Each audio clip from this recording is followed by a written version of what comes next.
Welcome to Candid Conversations with Dr. B, a collaboration with the unprecedented enterprise Win-Win Women, a global movement to reach, teach, and talk with women and girls around the world in 195 nations.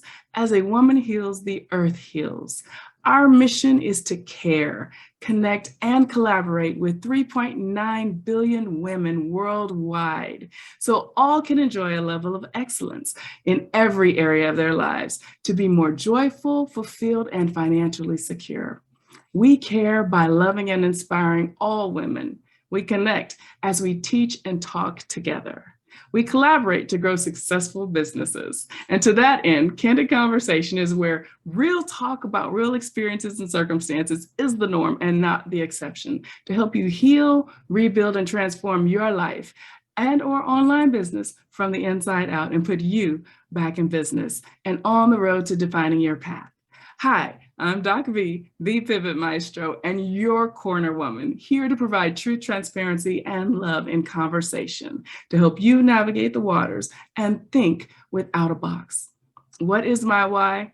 You are my why and my motivation, ladies, to create a safe haven, to validate you and your experiences, and to provide hope and freedom in your thinking and being so that you may live the life and lifestyle you were meant to lead. All are welcome to the conversation. Men are welcome, particularly those who adore us, with our topics running the gamut and focused on women's issues that we face every day in life, the workplace, career transition, and business. On Candid Conversations, it is our intention to always take you on a journey of revelation, reconciliation, and renaissance, having one mission in mind: to help you define your path in one message. You are mission essential. Yes, ladies, even as a woman, because you are grace under pressure and the world needs your voice. Last week, we kicked off Choose You, Define Your Path. It was a remix that we took off on from our episode 16. And we'll be doing that all this month, all of June. Today is all about thinking without a box. And today, our guest on the Candid Conversation hot seat is my dear new fast friend, Reagan Barnes. Reagan, Hello. we are so happy to have you here. So happy. Folks, let me tell you about Reagan. So Reagan Barnes, she's a mom of 8. Yes, a mom of 8 and founder of the nonprofit Mom of 8. She believes in the power of moms, even in our imperfect state. Reagan has a bachelor's degree from Indiana University, go Hoosiers, but her most valuable education has come from motherhood. She's so grateful for her husband, Ted, who supports her in all her endeavors, and for her own mother who lives with her. Reagan, again, I'm so excited to have you on the show. I tell you, after we had just a marvelous conversation on the podcast, we just had to get you on the TV show. So again, welcome. Oh, thank you. And I agree. Doing that podcast with you just left me feeling so good. You really are in my corner, and I feel it. Yes. I hope all of our guests feel that too. Awesome. Thank you, sis, for saying that and affirming that, because that is absolutely the case. So Last week, we began the remix, as I said, the Choose You, Define Your Path. This week, let's talk about Think Without a Box. And actually, we kind of started getting into this on the podcast. So this will probably be just kind of a natural, continuous flow. So I want to talk about thinking without a box and the fear of civility that keeps us in the box. Meaning like the civility that, our place as women, that civility that prevents us from pursuing the greatness within. What are your thoughts? Well, that reminds me of a bumper sticker that I see sometimes. I haven't just seen it once. This is a bumper sticker I've seen more than once. It says something like, "Well-behaved women rarely change history." I love that bumper sticker. Yes. Tell us more. And I do. Yeah. Well, I think as I saw that, it made me wonder. So I do like to be well behaved, that's in some ways, that's a compliment if you're well behaved. And yet at the same time, I do think we are at a point in history where changes need to happen because we've been doing a beautiful, wonderful social experiment, and I'm thrilled with where we have come as women. I'm absolutely thrilled. But you can tell that we are shattering glass ceilings all over the place, and at the same time, I am very concerned for where those glass shards are going, and I really, really worry about our children. And that they need a little bit of protection, maybe under an umbrella of sorts, because I don't have any desire for us to stop shattering the glass ceilings. I think that is thrilling work. When a woman vice president was voted in, and a person of color, like how wonderful is that? So let's keep moving forward in that, but let's be aware and take whatever precautions we need to. And this has to be a societal movement. We have to agree as a society that our children are worth preserving in various ways. And that's the thinking outside the box, right? Absolutely. We can't just keep doing it the way we're doing it right now because it's not exactly working.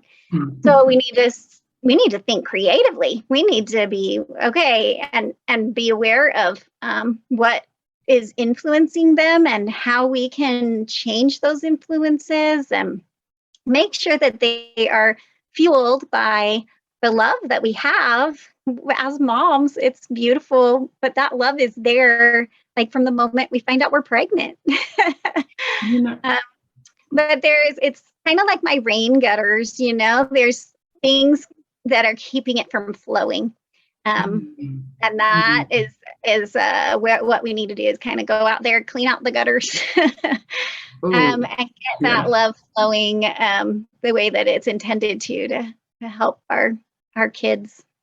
Yes, I love that thought, that analogy. Clear out those rain gutters.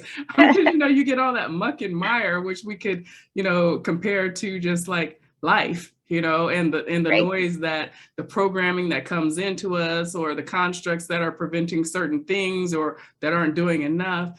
So, you are really on a cutting edge in an area which, honestly, I'm not really sure that I've seen to the level that you are doing, working with moms, because one of the things that, people sometimes a negative connotation can form around a stay-at-home mom, but you're giving a new just perspective and empowering moms who stay at home, who choose to stay at home, because we're women, we can do all things, right? It's a choice. And so you are doing something that is just phenomenal. So, and it is truly thinking without the box. You're removing that boxed in thinking. Talk a little bit about that, because I want to talk, and the next piece, I want to get into just how, you're really helping to answer, some of the frustrations in that particular part of the world, or in that segment of population. Yeah, so the nonprofit that I am starting really is revolutionary in nature. And it's kind of funny because when I start chatting about it with somebody and I get so excited, they are just blown away. They're like, what? Moms need support? What? You need to change the institution of motherhood? But really, yes, it's a matter of change in a constructive manner. So we have, as I mentioned, we've been seeing lots of wonderful change for womanhood in the last century. And sometimes, though, that has just been like going down an avalanche. That changes what a mountain looks like when there's an avalanche. And it's based on the force of gravity, just downward motion, and it can knock buildings over. And I'm talking about change like Mount Rushmore, where we change that face of that mountain, but it has nothing to do with gravity. It's very well planned out. It's designed. It is to beautify that mountain instead of just be a force of nature that destroys things, And so that's really been an aspect that is just one way that Mama of Eight is revolutionary, is trying to get people to realize motherhood needs to evolve, which is a silly thing to say because it's the world's oldest profession. Yeah, it's absolutely true. It's actually, some people might say it's the second oldest profession because this is a bad joke, but they say prostitution is the oldest profession. But what came after that was motherhood, right? So yeah, I'm sorry if that wasn't G-rated.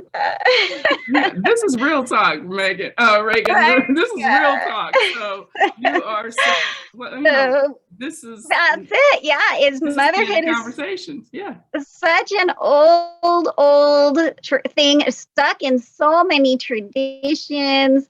But just in this last century, we've been dynamite that away, like, and they used dynamite when they made Mount Rushmore. Okay, they did. And if I were to change up Mount Rushmore and make it into Mount Mothermore, I would include somebody like Sacagawea.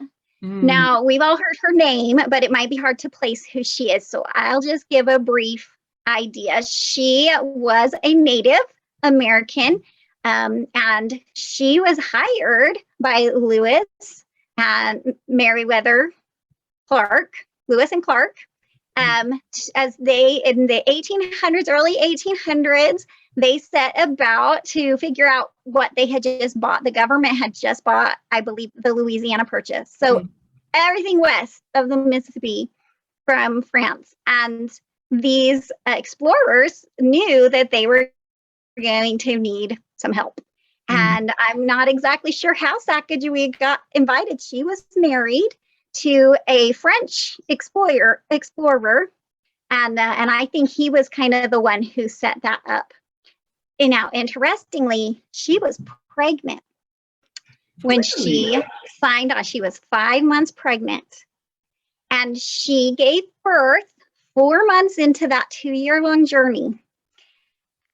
I mean, this is just a woman who didn't say no. Oh, sorry, I'm pregnant. I have to be a stay-at-home mom, right? I mean, she went on a journey that none of us probably will ever go on, right? But she did it when she knew she was pregnant. And she gave birth at 4 months into it. And then that baby was 18 months old by the end of that journey. And it is written about in the journals of Lewis and Clark. They adored that baby. In fact, about 7 years afterwards, for whatever reason, we think that Sacagawea died. We don't know all of the details. That's kind of a mystery in our history. But we think that she died. And I believe it was Lewis was the one who adopted her son, the one who had been a toddler on that adventure with them. Wow. Well, from newborn to toddler. So this teaches me so many things. Yes. This teaches me that we are women. Hear us roar, right? Yes. We have capabilities. We have skills. Some of them are innate talents. Like she had 3 different languages under her belt of the indigenous peoples because of her background having been kidnapped as a child. So she had her initial, original Shoshone language, and then the Cherokee, I believe it was. Man, I hope somebody doesn't go check me out on those details. But that's what I think it was. So I think it was Cherokee. Yeah. And in there, they had 2 languages. And so she had the ability to speak pretty well. And then, of course, she had the English and the French. So she was multilingual. She was just kind of a go-getter, really willing to face the nature. And I mean, a lot of this was trails that nobody had ever been on, except for other indigenous peoples. So, I mean, I just really admire her. Oh, go ahead. No, I was just saying, she was an absolute trailblazer, you know? Yes. Yes. And I love that you brought this up, and the fact that she was a Native American, indigenous to this continent, you know, Yes. and, and she was not content. I mean, she was paving the way, and she had that supportive husband also. Right. Men who love us. Right. Exactly. So many people walk through life unhappy, frustrated, literally feeling like sick to their stomach every time they walk into their place of employment, subconsciously knowing why, but not being able to consciously act on those feelings, to break out of that, to make change. And here we have this beautiful, this wonderful example of Sacagawea, who was a trailblazer. I mean, what do you think keeps people, in this day and time, just in that cycle of insanity, for lack of a better word? That's a good point. There is a lot of insanity, and so much of it is internal. And it's sad when it becomes external and it starts affecting the people around us as well, right? And they don't know how to manage our outbursts. And for lack of a better word, sometimes it's the mom having the tantrum and not just her toddler, So, but as we were talking about before, there are certain expectations of behavior, and that's not just with regards to motherhood, but parenting in general. That people expect, especially now that there's so-called parenting experts all around the corner, and the sad thing is often they conflict.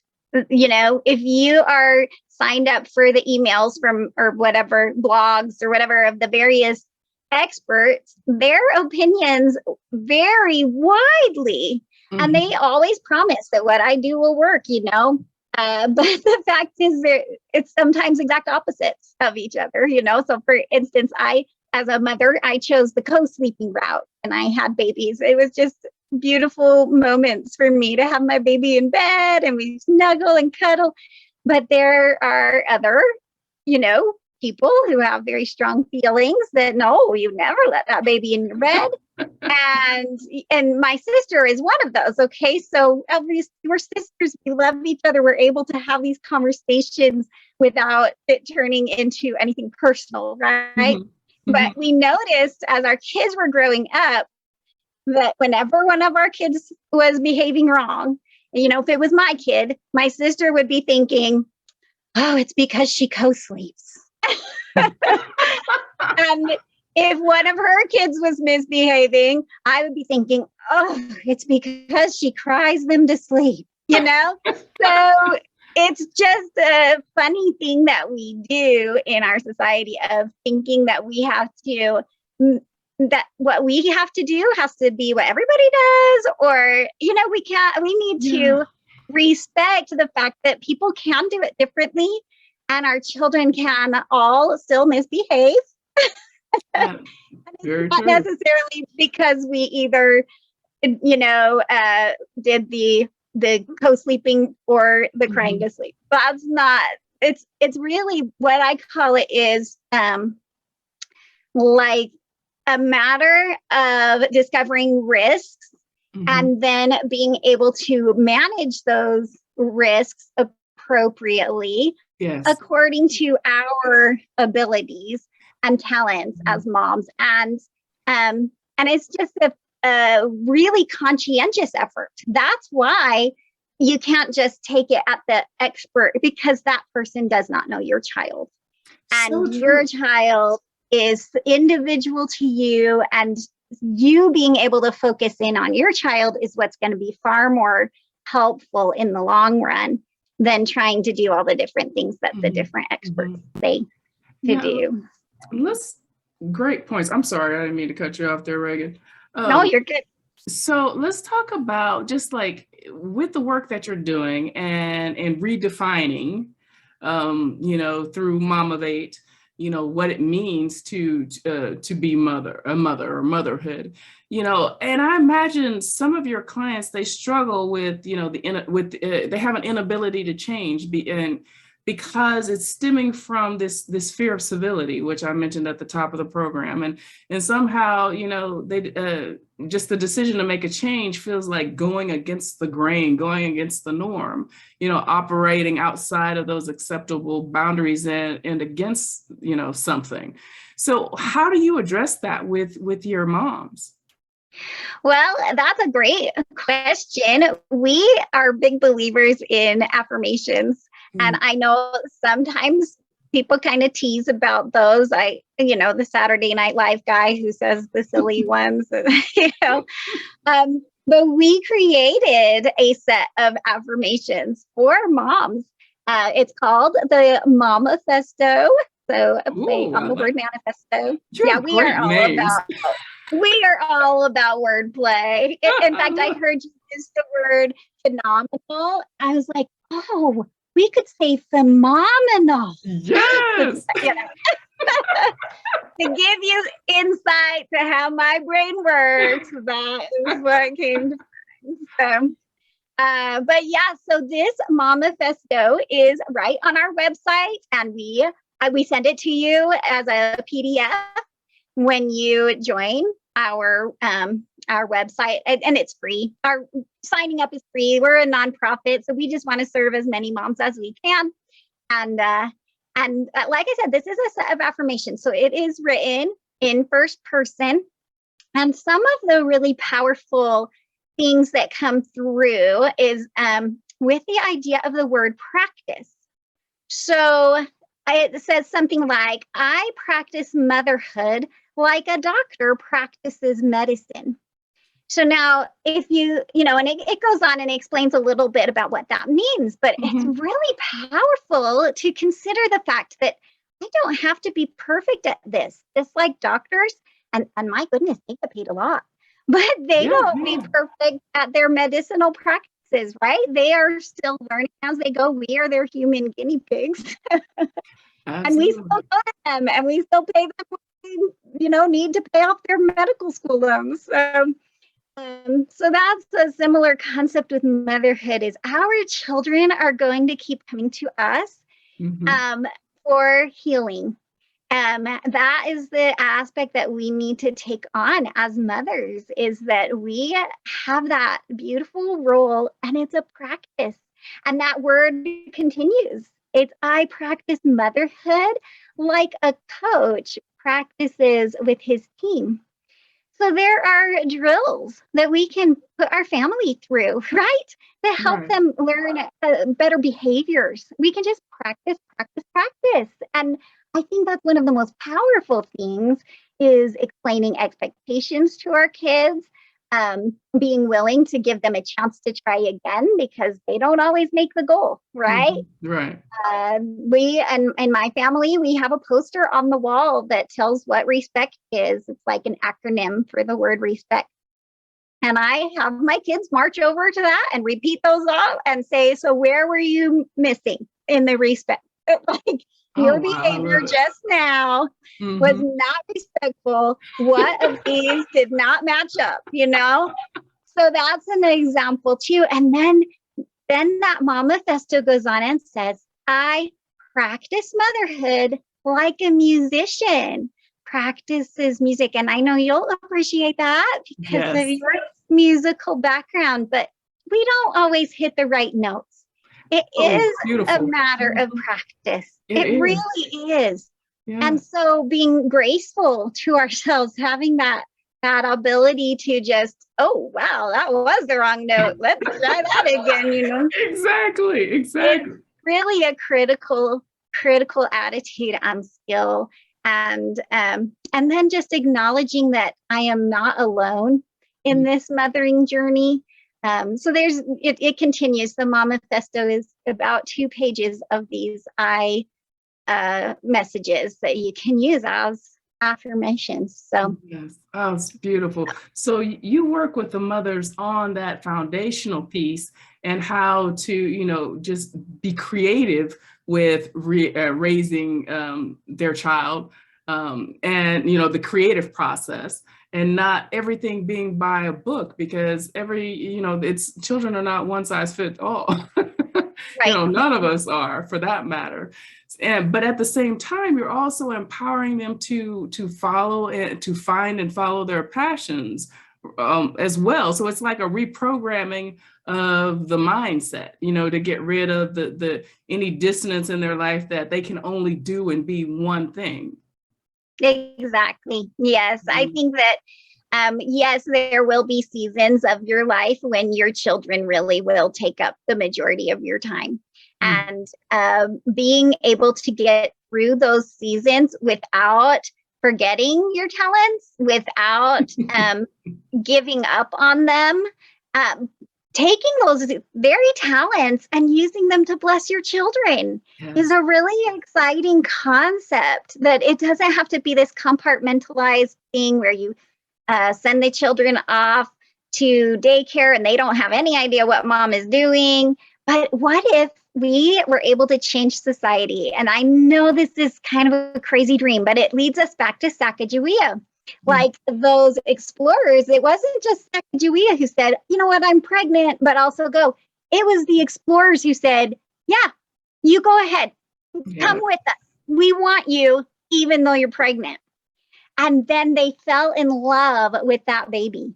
And they allowed that baby to be part of that journey. How cool would it be, in my opinion? But it has to go beyond opinion. It has to be because it's good for society in general. What if I went to the bank and my bank teller was sitting there burping her baby while she was helping me with my stuff, right? Now, why would that be a good thing? Why would it be good for society to see babies, and not just in their cute moments? Because babies really are cute. And I'm so grateful for really good photographers like Ann Geddes. I have her pictures posted up all over, adorable, cute babies when they're sleeping.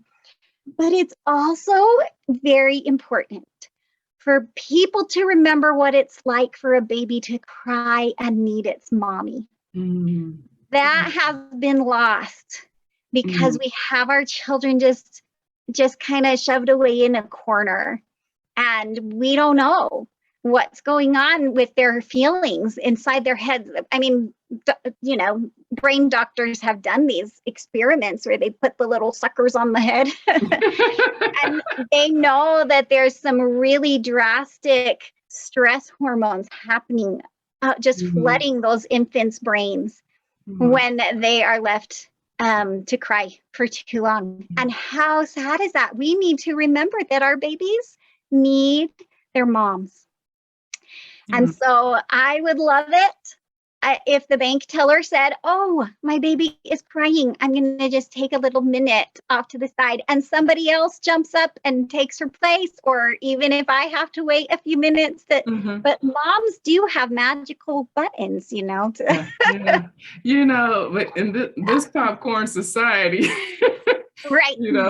Yes, that is a utopian world, but yes, it is definitely going in that, in that direction where we see, we hear, we recognize all who are part of our communities. I think that's just huge, and what I hear you also saying is, we're removing the negative voices and that negative energy out of our life. And when you do that, that's everything. It's absolutely everything. It allows people to start to face their fears. It allows us to choose us, to embrace our individuality and our path in life. And it's just a beautiful thing. And when a mother can say to her baby, you're worth it to me, and then that baby takes that for the rest of their lives. And there is really good what's it called, like research that has been done, studies that show those first 5 years of a baby's life just have impacts that go really to the end of their lives. And how cool would it be if those first 5 years, when you needed a mama and you could find your mama and she had that magic touch that mamas have, but then at the same time, you saw your mama in action. And so it can be a wide variety of things. And we have this fun idea for Mamavate that we're going to do when we get funded, where moms will get together and share their skills with each other, but in this attitude of, you're a mom, I get it, right? And it's a little bit towards that utopian perspective, but still shielded with other mothers who really get it. Reagan, I absolutely love it, girl. And we could just talk and talk. And I literally just glance at the clock and I'm like, oh my gosh, where has time gone? So I want to thank you for being my guest today on Candid Conversations. Audience, I know you have enjoyed Real Talk with Reagan Barnes. Pick up those diamonds she was dropping, go back and watch the episode. Follow her on social media, check out definingpaths.online, see what we're up to and how we're bringing and partnering with folks, thought leaders and just folks who are change agents, and they are trying to change the world in their corner of the world. So we appreciate you joining us today.